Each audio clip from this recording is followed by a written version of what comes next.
Today's recipe is a dreamy one from India known as masoor dal. Masoor meaning the type, which is red or orange split lentils, and dal meaning a lentil, bean, or even peas in its whole or even split form. If you ever hear someone saying red lentil dal, it's a nice internal giggle as you kind of realize they're saying red lentil, or chai tea, which is tea. I do this all the time, but I also laugh at myself all the time, so there's that. Hopping into the recipe, a great place to start, if you have the time, is actually soaking your lentils. And you don't need to soak them in anything special, just water. So the process would be washing your lentils, soaking them for about 2 to 4 hours, then draining them, rinsing them again, tossing them into your recipe. So there's a lot of benefit to it, and let me tell you 2 of the main ones for me. So when you soak lentils, it increases something called the mineral absorption rate. Kind of self-explanatory, but I'll try not to get too sciencey. So the soaking helps activate an enzyme that in turn helps break down a particular acid, which is why the absorption rate is easier. My second reason for soaking is because it also activates a substance that breaks down complex starches in the lentils, which in turn helps ease digestion. Often you will hear things like beans, peas, lentils give me gas. Therefore, this method doesn't need to only apply here. Also, if you're into the science stuff, I'll actually help break down those in other recipes if you find that information helpful. Now, with all that said, it's not necessary to soak your lentils, more than just rinsing them and adding them to your recipe. So pick your poison. Sounds so bad. Pick your indulgentness.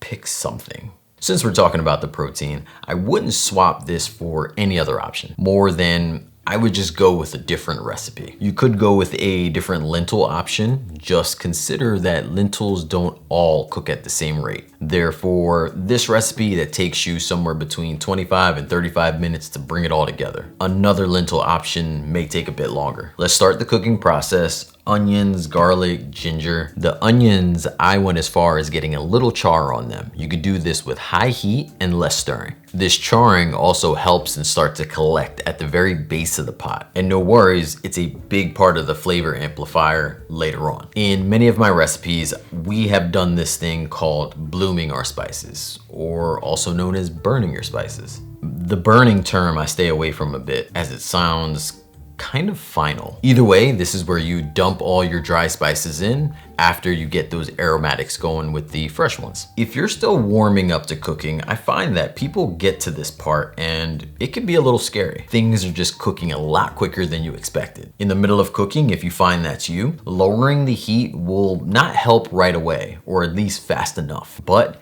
adding a little bit of water or a little bit of oil will help take the edge off more quickly and save you from actually burning the spices. This is also why I measure everything out before getting started, because when you're just in it, the next stage of cooking starts to come up on you a lot quicker sometimes than you expected. So yes, unless I'm making cookies or something with very little amount of ingredients, I do separate everything before even diving into it. In our next step, we're adding our lentils in and we're stirring, and then we're going in with a few canned items. Fresh tomatoes is a great option here. If you can't have tomatoes, red peppers, like roasted red peppers, that's another great option here, but do expect a completely different taste.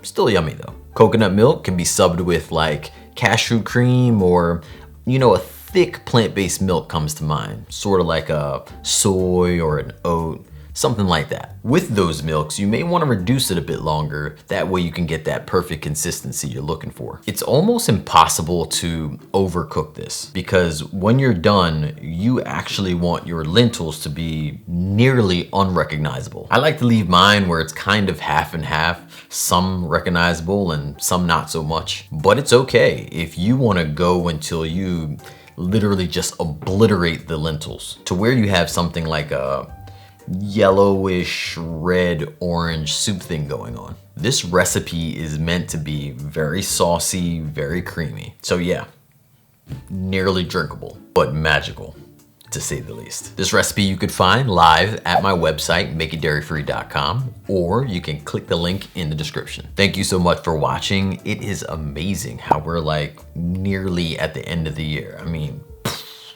it's like time just went right by. I hope you're doing well, and I'll see you in the next one.